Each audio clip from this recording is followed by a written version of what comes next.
Hello all! అందరికీ నమస్కారం. Welcome to Raniyamma kitchen. మన రాణియమ్మ కిచెన్‌లో కంద పులుసు ఎలా తయారు చేసుకోవాలో చూద్దాం. అన్నంలోకి ఈ కంద పులుసు చాలా టేస్టీగా ఉంటుందండి. మంచి రెసిపీ.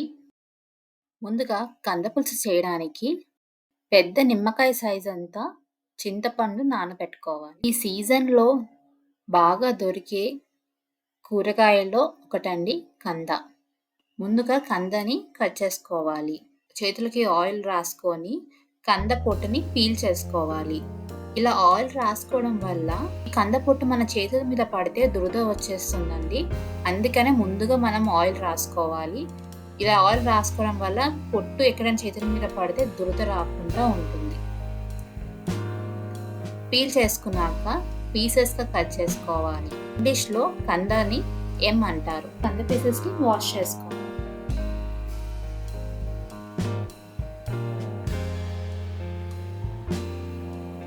కుక్కర్‌లో కంద పీసెస్ వేసుకొని అలాగే కొన్ని వాటర్ వేసుకోవాలి.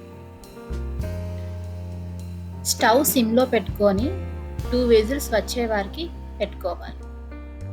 ఇప్పుడు కంద పులుసు తయారు చేసుకోవాల్సిన ఇంగ్రీడియెంట్స్ చూద్దాం. ఉడకపెట్టుకున్న కంద ముక్కలు, పచ్చిమిర్చి, ఉల్లిపాయ ముక్కలు, కరివేపాకు, చిన్న బెల్లం ముక్క, సన్నగా తరుగుకున్న కొత్తిమీర. ఇప్పుడు స్టవ్ పైన గిన్నె పెట్టుకొని 2 టీ స్పూన్ల ఆయిల్ వేసుకోవాలి.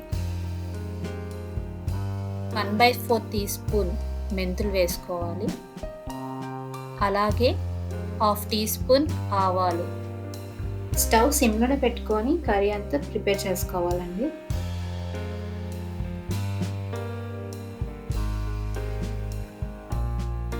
హాఫ్ టీ స్పూన్ జీలకర్ర. ఇప్పుడు ఉల్లిపాయలు, పచ్చిమిర్చి, కరివేపాకు, 1/2 టీ స్పూన్ పసుపు వేసుకొని బాగా మిక్స్ చేసుకోవాలి.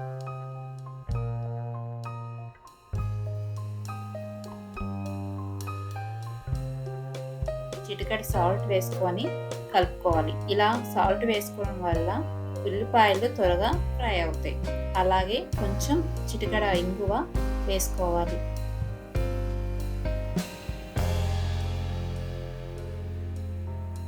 ఇప్పుడు ఉడకపెట్టుకున్న కంద ముక్కల్ని వేసుకోవాలి.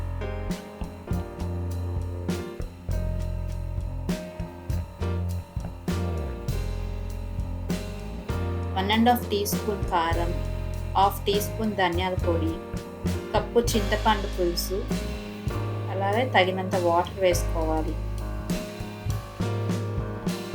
ఇప్పుడు సన్నగా తరుక్కున్న కొత్తిమీర వేసుకొని కలుపుకోవాలి. చిన్న బెల్లం ముక్క వేసుకోవాలి. 7 మినిట్స్ మూత పెట్టుకోవాలి.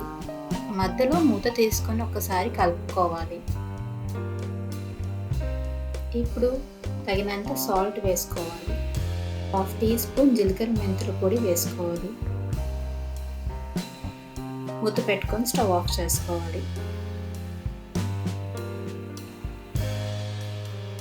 అంతే, ఎంతో టేస్టీ కంద పులుసు తయారైపోయింది.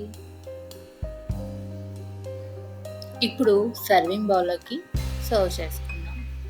చూసారు కదా, ఎంతో టేస్టీ ఈజీ కంద పులుసు రెసిపీ. మీరు కూడా ట్రై చేసి ఎలా కుదిరిందో తప్పకుండా కామెంట్ చేసి చెప్పండి. మరెంతో టేస్టీ రెసిపీతో మళ్ళీ కలుద్దాం.